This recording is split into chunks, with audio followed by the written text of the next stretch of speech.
So, where 61.5% of people voted in the general election that comes around every 5 years, you'll remember, DCMS figures show that 67% of people engaged in arts-related activities and 53% participate in the arts each and every year. So if we take artistic engagement and participation as an expression of value, and in light of some of the shifts that shifts in political behaviour that I've just mentioned, the need to start thinking about how it relates to social change becomes very clear. As more and more people start to make the choice to engage in cultural and artistic practice, we need to start thinking about what opportunities there are in seeing this as a form of democratic participation. And this is coupled with another trend. Patterns of artistic consumption and activity are changing. In artistic institutions like museums and galleries up and down the country and throughout the world for that matter, people are now expected to have their say. Go to the Tate and you can pick up leaflets that map paths around the galleries, not just according to curatorial interpretation, but also according to moods and feelings. There's the First Date tour, and for those coming from a slightly less upbeat perspective, there's the I've Just Split Up tour. But perhaps most interestingly of all, if you look there, there's also a completely blank leaflet that enables visitors to create their own tour according to their mood and leave it for others to follow. Such a change in approach means quite a lot of different things. On the one hand, many curators, gallery educationalists and others have reinterpreted the role of the arts professional to move beyond the presentation of expertise and to include the stories that people engaging with culture bring, certainly in relation to a more connoisseurial past. And this ties with the changes in the relationship between the expert, the amateur and the public in many other walks of life, from journalism to science. And on the other hand, more participative engagement with the arts redoubles their importance in relation to the democratic meaning that I mentioned a moment ago.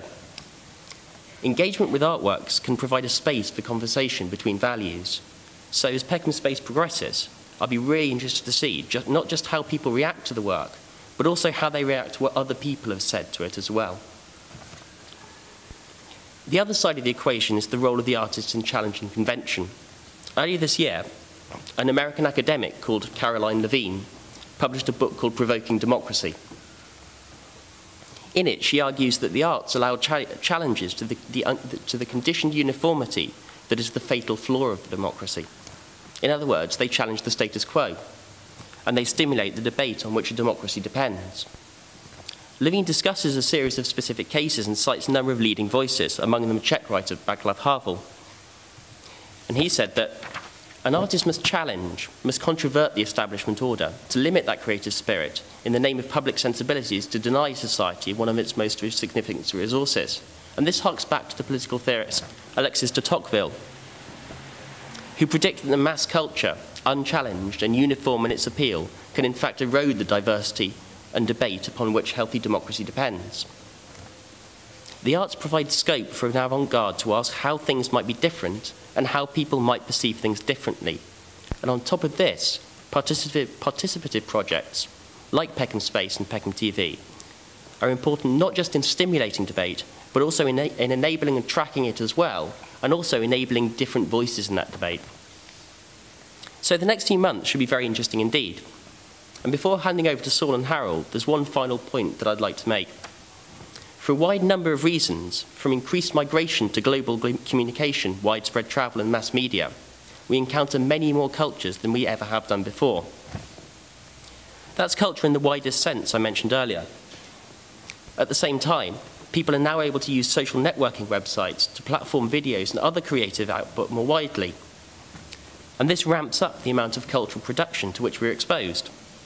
And it has redefined the boundaries of what is and isn't available, communicable and accessible.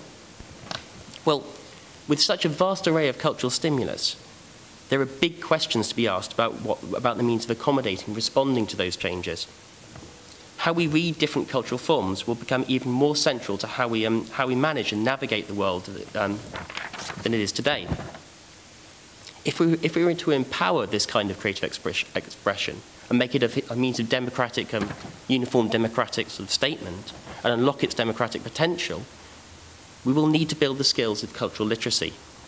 On the one hand, this relates to the capacity to reading meaning into culture in all its forms, from the shoes we wear to the art produced and consumed by society. And on the other, There's the building of the more widespread realization that creative and cultural production is a means of articulating opinion and expressing ideas. These are big questions that will be important as we address the democratic challenges that I mentioned at the beginning. And they're also the questions that I hope that projects like Peckham Space can help us meet.